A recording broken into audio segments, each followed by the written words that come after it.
Day 12. It's going to start getting very confusing for me very quickly. I keep saying that every day. We'll see how we go. So today I wanted to be brief. I'm not sure if I will be because there's a lot to say about what I wanted to talk about, which is the dark night of the soul. Dark night of the soul is a concept that kind of came from a poem written by St. John of the Cross, who, when he was in solitary confinement during the time of the Spanish Inquisition. And it tells of a really desolate, lost feeling time where just you're just questioning, you don't know what's happening, and it's generally used in the context of a spiritual journey. And as it is in the poem, when people are really going through something, it might be a bereavement, it might be a loss of something significant, not just people in life, might be loss of a job, it might be loss of a relationship, it could be a death of someone that you care for immensely, whether close to you or not. There's many reasons that can trigger a dark night. For me personally, I don't know that I'd use dark night of the soul as in that kind of language, because my belief is the soul can never be dark. The soul is always light and whole. And there is another term that I more believe in and that kind of resonates more with me, which is dark night of the ego. And the reason that resonates with me, because it's the ego that wants something to be a certain way. Maybe we're being a bit idealistic, or we believe that life should be, and we have these expectations, should be this, should be that, the people in my life should be this, my job should be that, whatever it might be.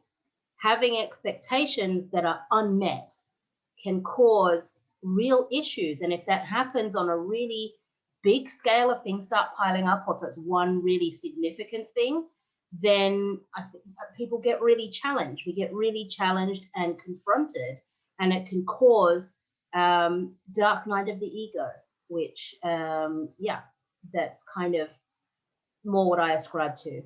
And I think there are, you don't just go through one. I think some people think, oh, I just have one to get through, and then I've learned my lesson, I am enlightened, or the clouds open and it's a sunny day, and then life is brilliant after one big crisis. And I don't think that's the case. I think you can have multiple dark nights, and they can take, how long is a piece of string to get through? You can go through very quickly if you're open and able to get the lesson, but I do believe there are lessons in dark nights. And the simplest lesson could even be just the surrender of expectations. And I say simple with the understanding of the old quote, just because it's simple doesn't mean it's easy. Because it certainly isn't. And I think one of the big things that causes dark nights for people is a crisis of identity, where you have an identity and a way of being that is no longer working for you. The way you used to do things is no longer working for you, and everything gets questioned, and you might feel lost, you might feel frustrated, overwhelmed, angry, not sure what to do, and you found yourself in a dark night. And again, that you can have them for extended amounts of time. One of my teachers talks about people that can go through decades of a dark night. And when you see certain people, or let's take movies and TV shows, for example, you can kind of identify when someone's going through a dark night, and you can identify characters that, they've held on to that for a very long time. They've not accepted that everything has changed, or significant things have changed, and you need to catch up. And what I was thinking about today with the dark night, as well as that transitioning, is, and I believe I mentioned it in a previous upload is the metaphor of the monkey bars.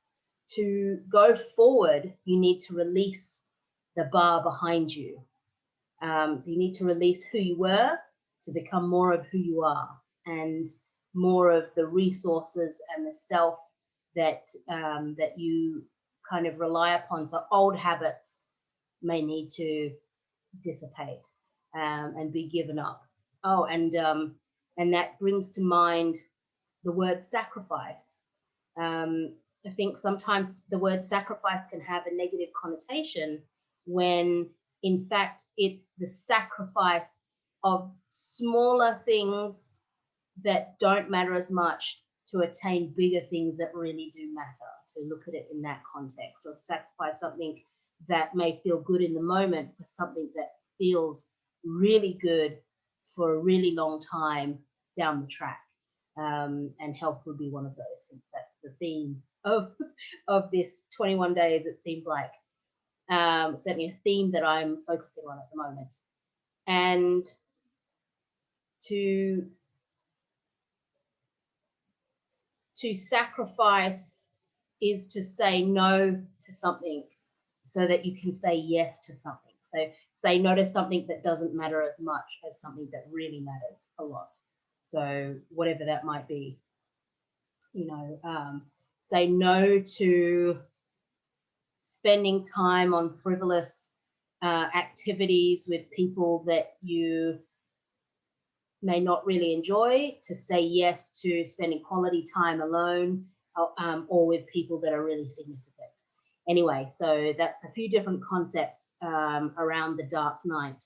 And how do we get through a dark night, I think, is really tuning in to ourselves, tuning into our intuition, tuning in to whatever it is that you believe in that might be bigger than yourself or ourselves, whether that's the universe, God, whatever name you might have. Grand organizing design is one that I like from DeMartini.